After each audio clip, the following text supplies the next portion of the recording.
Review Board. Could we call the roll Yes, Mr. Hancock, here? Mr. Stoner, Here. Mr. Vanderwerf, Here.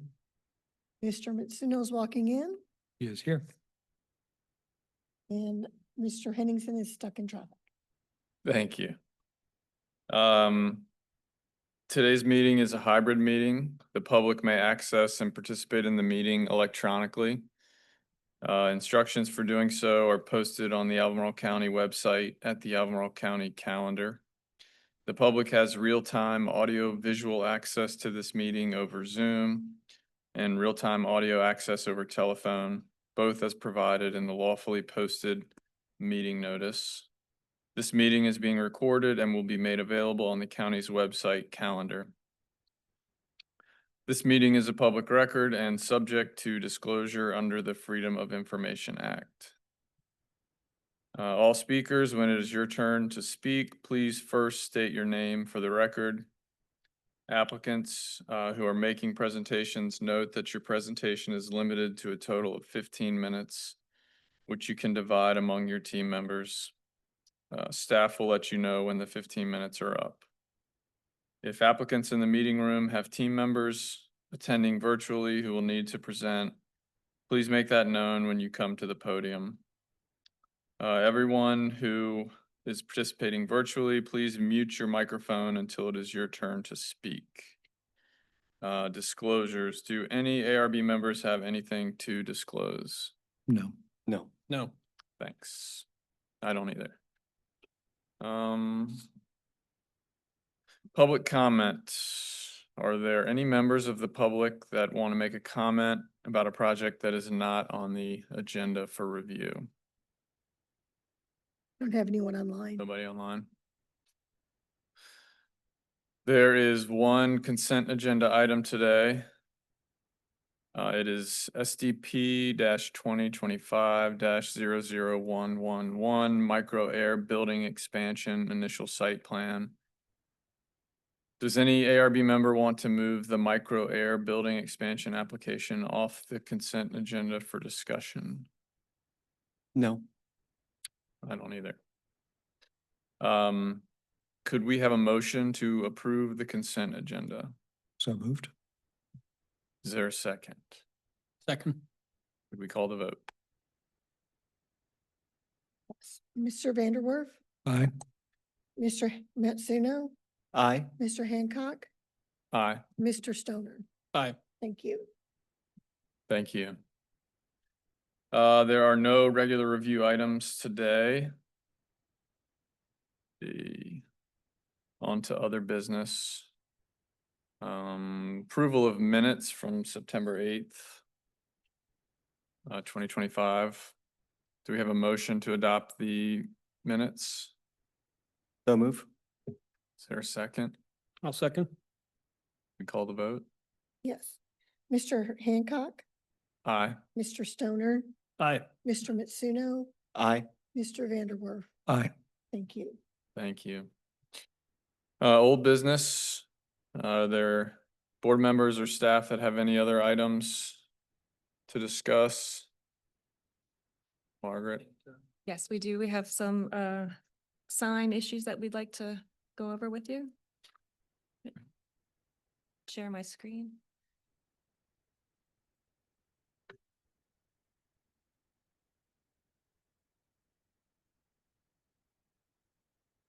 Okay.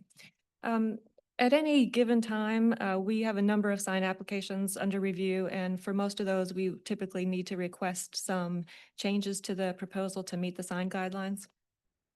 There are issues associated with two current sign applications that we'd like to get your direction on. What I plan to do here is just give you a quick summary of the relevant guidelines and then show you the sign designs that are in question, and then we can have a discussion. I don't expect you to read all these words here. These are just pieces of the sign guidelines that I've taken out as images. The sign guideline document itself, as you probably know, is separated into two parts. There's a part that deals generally with sign guidelines in general. And then there are guidelines that are, that pertain to individual sign types. The general guidelines state what the broad purpose is, and it says that that's to create a consistent and unified design along the corridors and to establish simplicity and reserve as the preferred characteristics along the corridors. The general guidelines also address the illumination of signs. They say that when illumination is required, exterior illumination is preferred. And that's because internal illumination contributes to a fragmented image, but the guidelines do allow for internal illumination. They also address graphics and logos, or the illumination of graphics and logos, and they state that external illumination is again preferred for those, but internal can be considered on a case-by-case basis. And the factors that would be considered for that would be size, balance, complexity, and location. Goes on to say that the limitation on illumination is meant to reduce glare, visual clutter, and distraction, and to provide coordinated appearances. Also to increase visual continuity, to achieve a balance of business identification with order and continuity, and to limit negative visual impacts. Guidelines also specifically state that any internal illumination is considered to contribute to visual clutter and will be limited. As part of the guidelines that are more specific to freestanding signs, they state that, again, external illumination is preferred. It says that channel letters with translucent faces must be constructed so that light does not spill from top, bottom, or sides. And if the letters are halo lit, the faces and returns of the channel letters must be opaque. The guidelines specifically state that cabinet signs must have an opaque background. Those same guidelines are repeated for wall signs. Okay, so this is the Dairy Queen at Hollymead. The signs that we see here were approved in 2009, and they were approved with opaque backgrounds. The applicant wants to replace the faces and wants the entire logo to illuminate. Dairy Queen considers the entire image, as you see it here, to be their logo. Challenge is that those signs are constructed as cabinet or box style signs. So to follow the guidelines, the background of that cabinet or box sign would need to be opaque. And in this case, the red that you see here, we consider to be a background to the white letters. In the image of the current sign, which is on the left, you can see that it looks like the illumination, you can see that through the red color. This is because the sign was constructed before the permit was issued. And so to meet that opaque background guideline, the applicant went back and painted the backside of the face to get that opaque appearance on the background. So there are many cabinet signs in the corridors with opaque backgrounds, and there are some without. The applicant pointed out the McDonald's sign, which is close to the Dairy Queen location. That's the upper right corner in this image. I went back and did some history, and that sign was approved before the sign guidelines were updated in 2004. That 2004 update is when the opaque background requirement was added. The applicant also questioned the Tiger Wash sign. That's the lower right corner of this image. They pointed out accurately that that logo, the complete logo, is illuminated. That tiger face is illuminated, but it might be a little hard to see here, but I think you can see that this is the outline of the sign. It's a rectangular cabinet sign, and so the background of that sign is opaque. Let's see, also in that case, that business is not adjacent to the entrance corridor. It is set back and it is not readily visible from 29. In the Albemarle Square Shopping Center, which is in the upper left-hand corner of this image, there is an H&R Block sign, and its logo, which is a green square, is illuminated. It's a very small cabinet, has very limited visibility from the entrance corridor. In this image, it's just to the left of that freestanding light pole that's at the right side of the photo. So it's a bit of a distance from the entrance corridor and has very limited visibility. So the question here is, should the opaque background requirement be applied when the entire image that's displayed on a cabinet is a company logo? Staff's interpretation has been that the background should be opaque, but we'd like to get your feedback on this and any direction that you might have for us. I can stop here before we go on to the second item, or go on and then come back. Do you have a preference? Could we review the second too, just in case it's informative to the overall consideration? Sure. So this is the second issue for today. And this is related to the monument sign that's proposed for the Flo Kia dealership at Pantops. In these images, in the lower left corner of the left-hand image, is showing you sort of a red line where the current sign location is. You can also see in the photo, the street image on the upper right, there's an existing cabinet on a sort of vertical base. That sign would be replaced with the design that's in the lower right corner of this image. Again, that proposed sign is on the left on this slide. The images on the right show how the illumination of the sign would look. But again, the current proposal is for that horizontal format, not the vertical one. So the effect of the lighting at the Kia letters on the front of the sign would be halo lighting. But the edge of the lighting would also be visible. So those letters are sort of standing off of that black panel. And so if you're looking at it from the side, you would see the sort of a sandwich of lighting in between the panels and the letters. There's also a strip of lighting between the black panel and the silver panel. If you're standing in front of it, again, that would have you would see like a halo effect, but if you're looking at it from the side, you would again see that sort of sandwich illumination between the panels.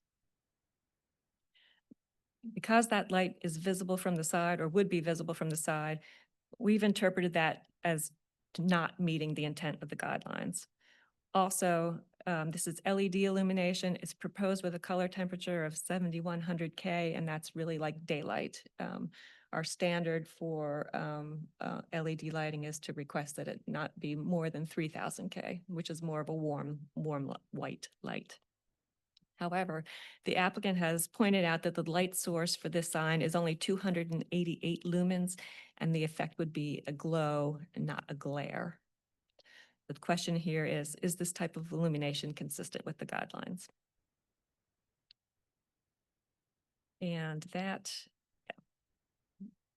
is all I have for you. I'm going to go back to the Dairy Queen signs or stay on the Flo Kia. Happy to try to answer questions. It's a big discussion. Thanks, Margaret. Open it up to questions and discussion. Before you start, we have several people online whose name Margaret gave me beforehand. So if they need to respond to anything or have anything to add, would you please use the raise hand feature so we know you'd like to respond? Are there representatives from these two applications online? And it sounds like the applicant for the Dairy Queen sign has her hand up. Okay. I don't know that there's an order to this. This is pretty open-ended, so we're happy to take comments or questions Okay. prior to going into discussion. Okay, Heather, if you can go ahead and speak. Can you hear me okay?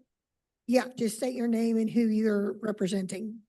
Heather English, and I am here attending on behalf for Dairy Queen and Allen Industries, who is the sign company building the signs for Dairy Queen.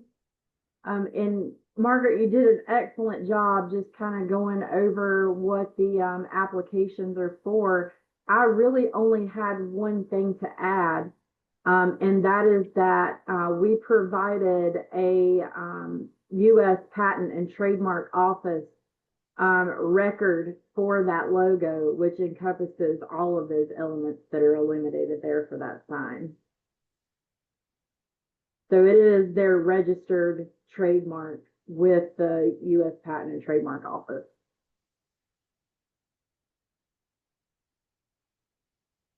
Thank you. Any other comments? Not at folks this time, no, online? sir. Okay. Board members have any comments or questions? Size a consideration, Margaret, Uh, for something like the Dairy Queen sign. So if you think about the Tiger Wash or the H&R Block,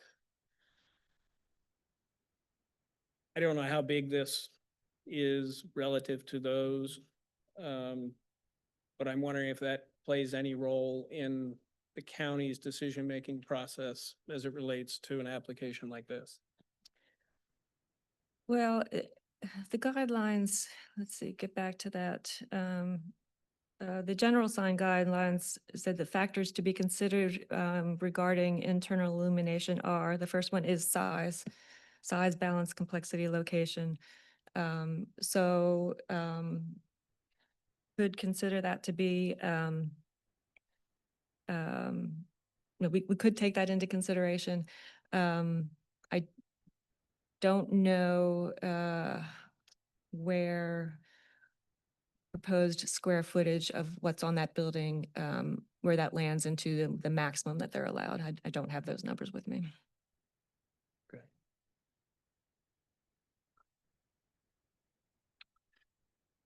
Margaret, for the Dairy Queen sign, is it 2 locations? Is it one is building mounted and one is on a monument sign? The proposal right now is for the 2 wall signs, one on the front 2 and one mounted on the elevation. building.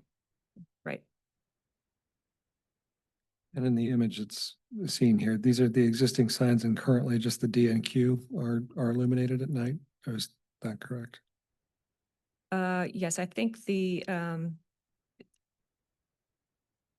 grill and chill, I believe those letters are also Okay, illuminated. but just the text element itself. of sign. Right. Thank you.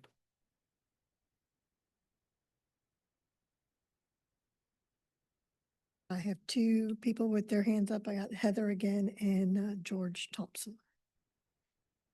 We'll let Heather go first. Heather, go ahead. Please unmute yourself. Hello, and George Thompson is the project manager with Allen Industries. He is my client. I just wanted to verify that the grill and chill lettering is illuminated, but that black background is opaque. And the freestanding monument sign there, from what I understand, is completely non-illuminated. All right, let me get, okay, thank you. And George, go ahead and unmute yourself. State your name and who you're representing. George Thompson with Allen Industries. I'm the lead project manager on our Dairy Queen account. I was actually going to confirm the same thing that Heather just did, and also I can verify that the size of those 2 wall signs. Sorry, my system is being low. They are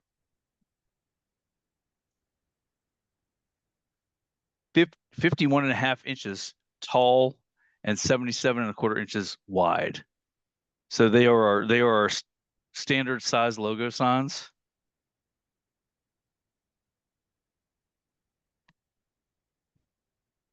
If the committee has any questions about those, it is my understanding that when they were as Margaret had said earlier, there was a point when they were put up and that only the DQ were illuminated, because they did go back and put the opaque background on that.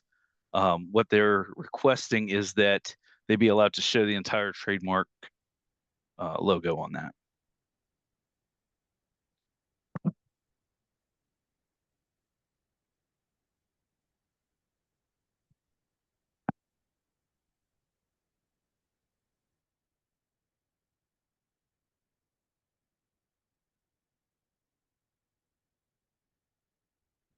So from my perspective, I think application by application, like I don't have a particular strongly held opinion about the aesthetics of signs, but I do think that the purpose of the guidelines is to provide consistency throughout the corridors. And So regardless of how strongly or importantly or not importantly, I think any particular sign is, you know, I think I don't see a particularly compelling reason why these ones should be allowed over other ones. And it seems like it's technically possible to provide opaque backgrounds for these signs or ones that comply with the guidelines, especially for nationwide brands that have other trademark logos, I assume, that they've modified their standards in order to comply with the guidelines. And so, if we want to have a conversation at a later date about whether or not we want to review signs in their entirety, that's something we could put on the agenda. But I think I don't have any, I'm having difficulty seeing why these ones should be accepted rather than just having both applicants revise their designs to meet the guidelines. And I don't know that this is necessarily the place to establish a new guideline, which itself would differ from the consistency criteria that's in the guidelines. So I don't know. Like I said, I don't have strong opinions about any particular application, but I think purpose of the guidelines seems to be to provide that level of consistency, and to the extent that we're responsible for maintaining that, seems pretty clear to me that we could just request that the applicants both provide signs that comply with the guidelines. Thank you, Taro. I agree with your remarks. I think separate from these specific applications, the consistency of the guidelines in their application would lead me to concur that it would make sense for this to comply with the existing guideline. Like Taro suggested, I would be open to discussing internal illumination or other aspects of the sign or guidelines further, but don't see a compelling reason to accept it in this case or either of these. Margaret, what's the date of the Green Clean auto wash sign? That was relatively recent, I'd say in the past few years. And that is fully illuminated, or, The background is opaque. but the Green Clean Express and auto wash are all illuminated, correct? All the letters are illuminated, yes. And can't really see what it is, but the graphic in between the green and the clean is illuminated. The car with the wave that looks like a C. I can't see it clearly, sorry. Guess I have a slightly different perspective that's perhaps a bit more permissive. And I think that stems from the fact that people pay an enormous amount of money to be on an entrance corridor, and they want to be there because they want to be noticed. I think when color is integral to the brand itself, I'm more inclined to allow it. Because again, that's what people understand the brand. They don't always understand it in the absence of the image that goes with the letters.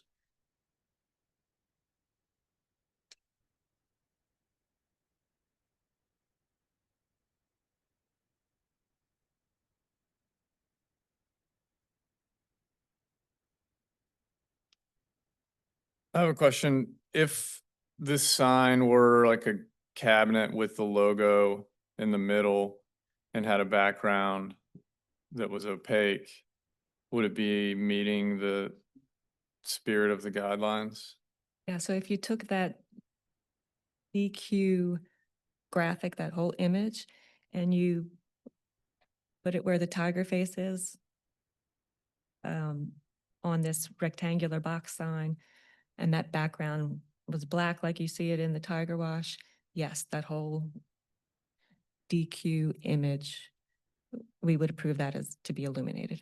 Okay. I mean, it seems to me there's a design solution for them to get that logo and get the color and might not be Why are we as making the big. distinction though? Let's say the Tiger Wash, for example, was an independent logo. So the tiger head was in one box and the Tiger Wash was in another box. Are we saying we wouldn't approve it under that? We need to put them in a box. Um, that's a good point. Margaret, I may have misheard. I thought that the Tiger Wash sign was at a distance or not facing the entrance It is, corridor. but this would still be, I think we still would have approved be it in- as it's shown if it Okay. was If it were. visible. Okay. And similarly to Frank's point, if the logo, the trademark logo were put up and illuminated with an external light, could appear exactly in its trademark form. Right, I think the point in the guidelines, when it talks generally about illumination, it says external illumination is preferred. With external illumination, it's,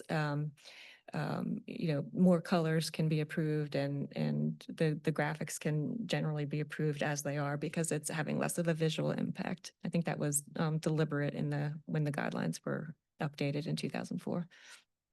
Because I certainly agree with Frank's observation that folks want to be noticed in the entrance corridor, I think. But I'm sure many of the other applicants that have signs like the Bojangles, part of their trademark is the yellow with the text as well, I would imagine. I don't feel like it would be fair to other applicants that have, complied with the guidelines to make an exception for this applicant, in this case.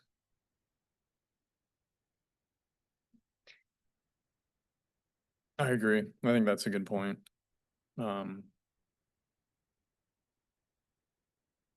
Yeah, I think there's a design solution here to make the trademark more visible. But I don't think that it's as submitted. Because I mean, there is I oh, go ahead, Chris. have a question. If it was a completely opaque sign that just had a spotlight shining on it, would that be allowed? External illumination is actually preferred. It's just not typical in these more commercial areas.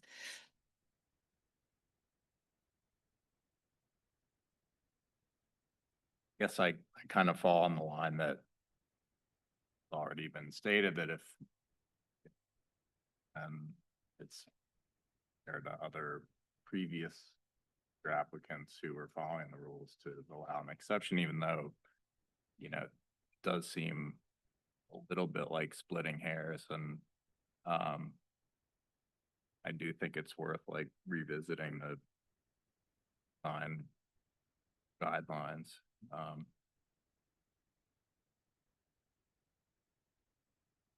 Is that what you're asking us to do today, is revisit the guidelines or just comment on this? No, we can come back to you if it's a more general discussion about the sign guidelines overall. Today, just looking for direction on whether or not you feel generally as a group that we've interpreted the guidelines correctly for this one in requiring that the red background be opaque. Has his hand up again. Mr. Thompson, go ahead and unmute yourself and you can speak. Yes, I just wanted to speak to the comments that have been made so far. Go ahead.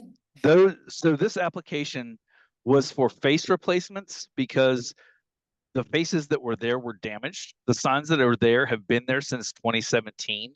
And it's my understanding that the opaque background may or may not have been removed at some point, and that is what caused the damage. We do know that we have complied to the guidelines as far as the monument sign is completely non-illuminated. So that sign is only visible during the day. Also the grill and chill, they did make the opaque background there, but the reason they were looking to, that when I spoke to corporate DQ, in Minneapolis, the reason that they were questioning this was that the entire logo is the part that's trademarked. So as was raised, if the tiger head were its own cabinet, that would essentially be the same thing as having this as its own cabinet. If we were to put it in a box with a background on it, that background would count against the total square footage allowed, and therefore we would have to reduce the size of these logos. It is my understanding that currently this size does meet the square footage allowed in this corridor for this building.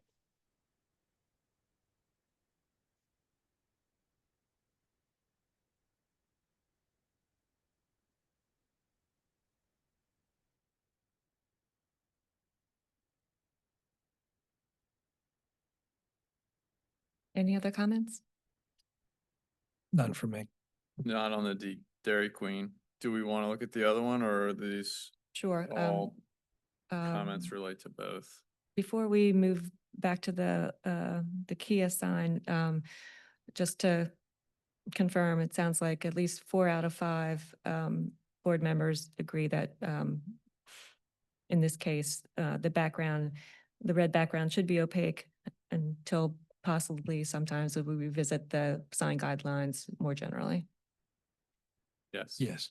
Okay.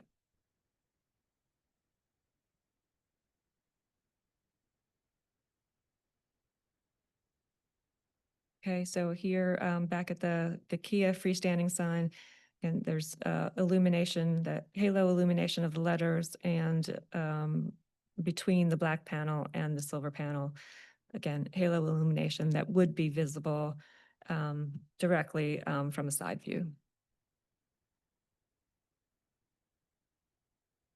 Evidently, Heather would like to speak again.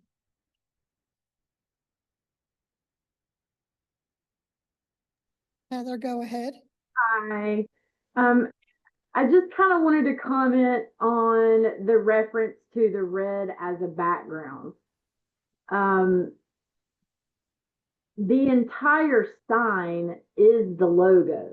So there isn't really a background to the sign for us to make opaque. Unless they were to, again, like everyone had kind of already talked about, if you were to put that logo on some sort of, opaque background panel, where it would have to be reduced in size, etc. I just wanted to highlight that part, that the red is part of the trademark logo and not just the background.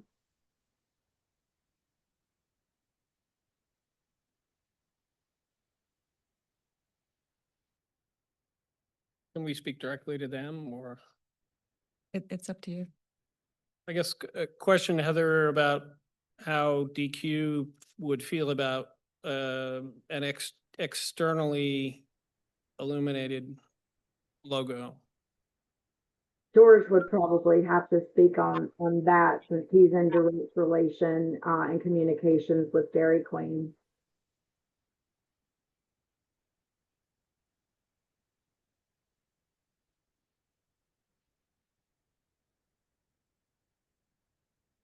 Nobody else right now. I don't know other if than he's still Heather. on. I'm sorry, Heather, I did not hear that question. Oh, he had asked if Dairy Queen would be in favor of going with an external illumination, George, on that sign in order to keep the red. That's certainly something we can express to them and see how they respond to it. That was not anything that had been discussed to this point.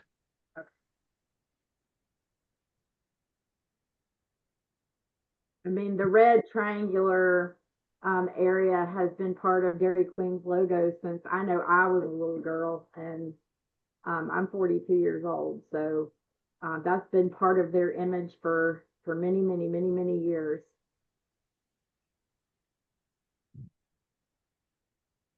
Yeah, and I think external illumination would allow you to keep that, which I know is important. Slightly less visible, I guess, an externally illuminated sign, but also would feel, to Margaret's point, might actually feel better. Okay. George, you want to raise that question with Dairy Queen and see how they would respond with, what their preference would be? I believe we can present that to them as well, yes. Perfect. Great. Okay, we'll follow up with the applicants on that. Okay.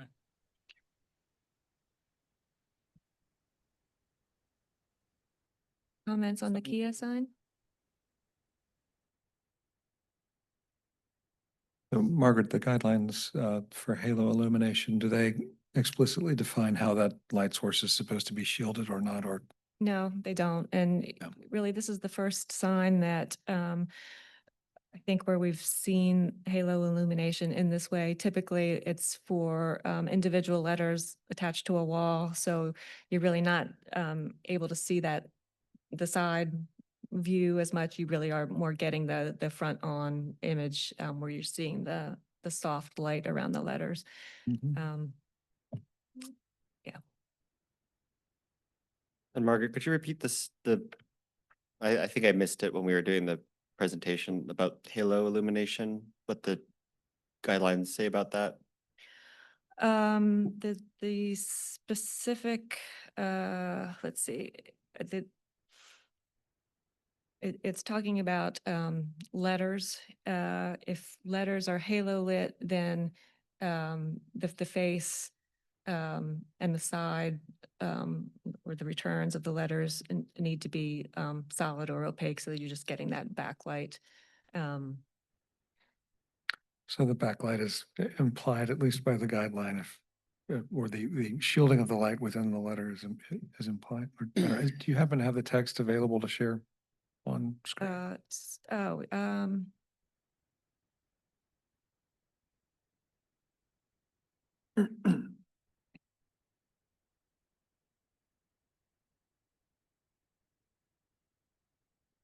And there are, separate from signs, the lighting guidelines and the entrance corridors talk about avoiding glare and, Yes. yeah. Okay.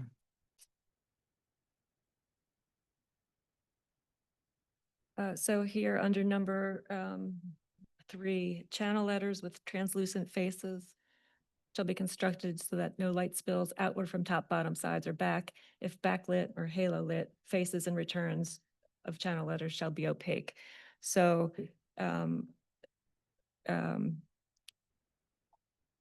when these guidelines were written, they certainly didn't anticipate sign of this exact design. So it talks about channel letters, halo lighting of channel letters. It doesn't talk about halo lighting between panels or anything like that. So we're interpreting the guidelines to apply to both pieces of illumination in this sign.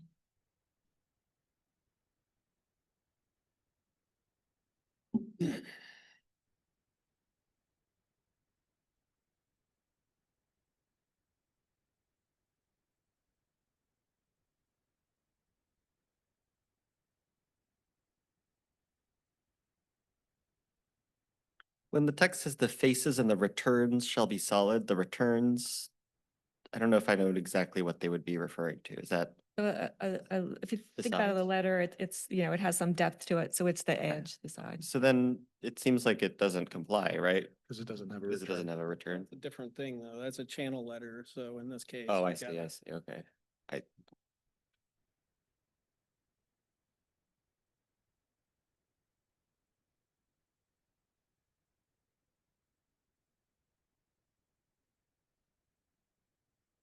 Is I there, guess to me, it's yeah. Personally. just my personal opinion is the background is pretty much the same as the letter. So to me, I don't think it's qualitatively much different than the individual letters themselves. So personally, I think it's fine, but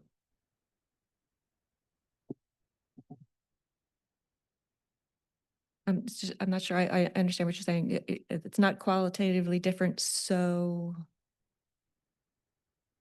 I guess, so even though that back panel is not in and of itself a letter. The lighting, the way it's lit, seems to me to be, if not exactly the same, very similar to how the letters are lit. And so my feeling is if the letters conform to the guidelines, then that back panel, I don't think there's anything about it specifically that would make it, you know, not in conformance with the guidelines. So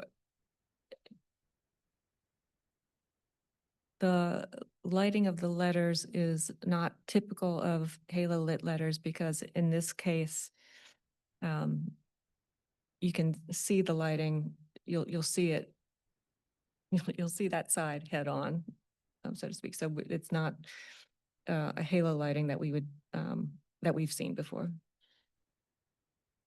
So if seeing that edge of lighting directly is not a concern, I guess that's what we need to know.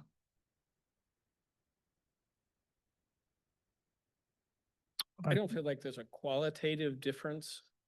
If these were channel letters and they were front lit, would we like this sign any better? Would we think it's any less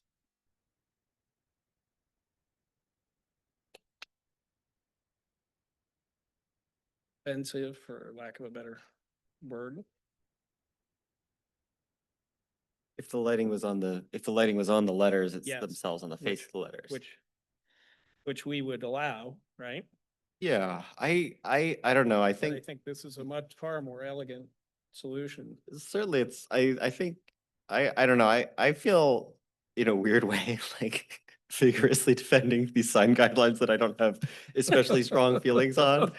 Cause I do feel like, it's just like every company's marketing department is of course going to want to do something distinctive. Right. And sometimes that distinction could be nicer than than it. But I don't think that the sign guidelines are necessarily designed to encourage uniqueness, like they're written to encourage conformity. And so even though They this, need to be revisited. yeah, is like this, I mean, I don't disagree that this design is nice or that it's an innovative way of using lighting. But I do kind of feel like from the perspective of the guidelines, like if it just had Kia and the logo was white on the face of it, it would be certainly be more consistent with all the other car dealerships and everything else on the street, and if that's the goal of the guidelines, then regardless of how I feel about the sign itself, like that seems to be just the way they should go. No? So I think the sign guidelines, one of the primary things it's trying to do is it does say establish simplicity and reserve as the preferred characteristics and to create a consistent and unified appearance along the corridor. However, if you look at number 3 here, in these general guidelines, it does say encourage creative design. I apologize. Those Yeah. boxes, We gave pretty themselves an simple out and there. reserved. So I mean, I think the primary point of the sign guidelines is to have a level of consistency along the corridor and to not have this competing, appearance of, from one property to the next, that you're, constantly bombarded by something different. You have some level of continuity along the corridor. So I think there could be room to, say that if you feel like this has an appearance, even though the lighting is being used in a different way, if you can say that you think that's not going to be that distracting thing or that one thing that's going to, look like it's out of place or make the corridor look inconsistent. I think there's room to say that. That wasn't our first interpretation, and but you all may feel differently. Happy to have that direction. I think it may be a question of degree. Like, I think in general, the the guidelines discourage glare and are trying to avoid that. To the extent this has an exposed source, I don't, I don't think that's consistent with the overall guidelines in terms of how they're trying to control lighting in the, this is a sign, not lighting, but it's the lighting element that's visible.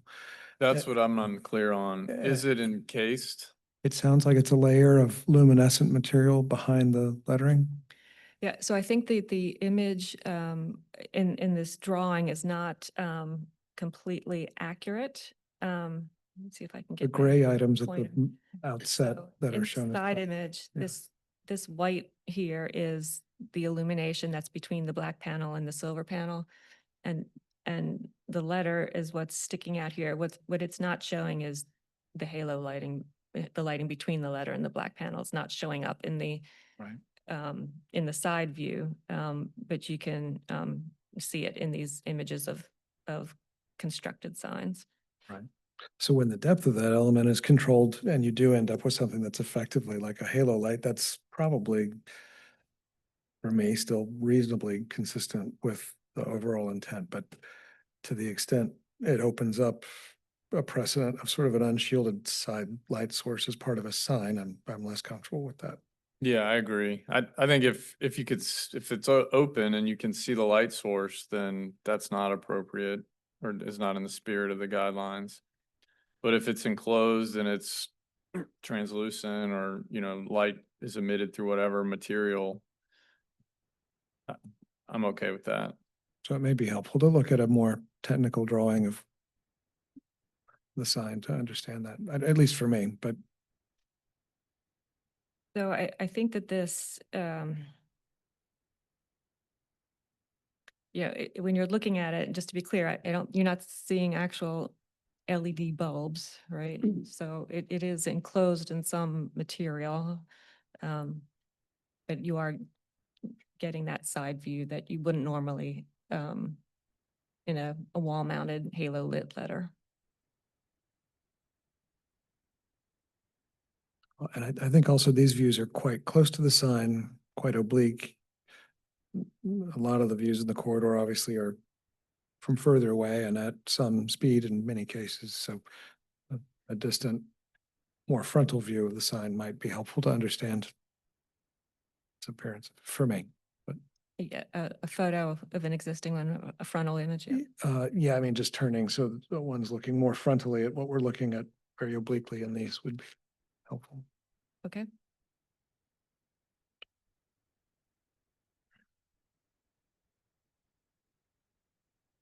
Other comments or questions? But as others said, it does seem to meet reserve. What was the other one? And innovation. So What's that? what were the three categories again that you had up? Creativity, Yeah. simple and Simple, Yeah, simple elegant. and reserved, I think. Reserved. Yeah, simplicity and reserve. So Purposes expressed above. I think it's doing all those things. I mean, it's two colors. right, it seems like a pretty good sign. I think it's just whether we're opening up a light source to the.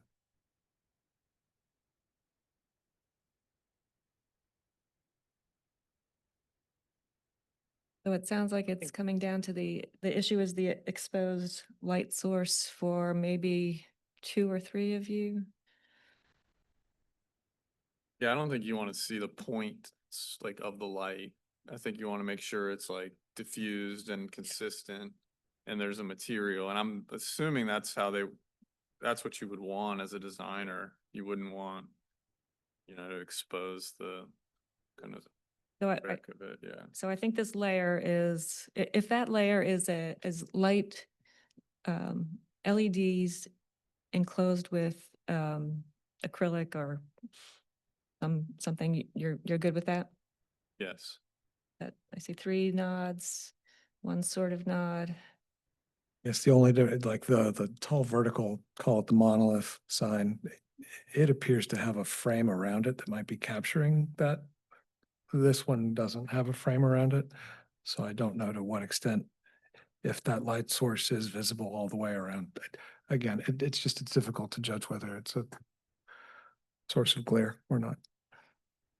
I did ask the question of the applicant if the light would be projecting up and down into the sides, and the answer was yes.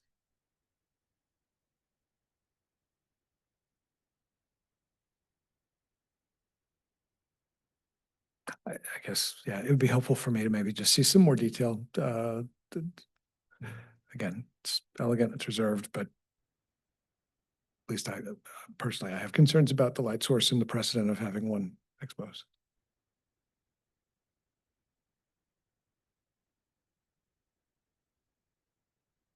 I think we should revisit the sign guidelines. I'd be pleased to do so. Um, So is there general consensus that a more detailed drawing should be provided to further clarify the source of the illumination and how it is or is not contained? I think so. Thank you, Margaret. That's well said. Do you- General? Yeah. Any more nods? Okay, with the application as submitted. Sounds like three are good with getting more detail. One is okay as is. I don't know if I would necessarily need more detail, but that's okay. If we'd like to solicit more information. It's Okay. fine. Okay, I will ask the applicant if they can Thank- provide additional detail on that, and hopefully we can bring that back to you to get it resolved next time. Thank you all very Yeah, much. thank you, Thank Margaret. you. Thank you.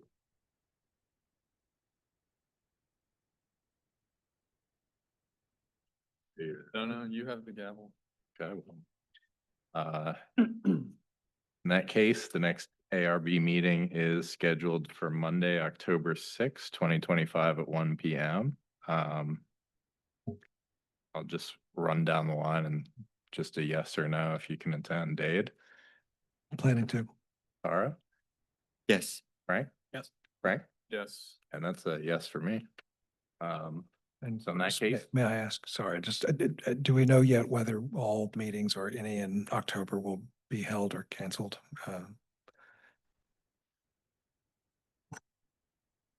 Yeah, Joel. I'm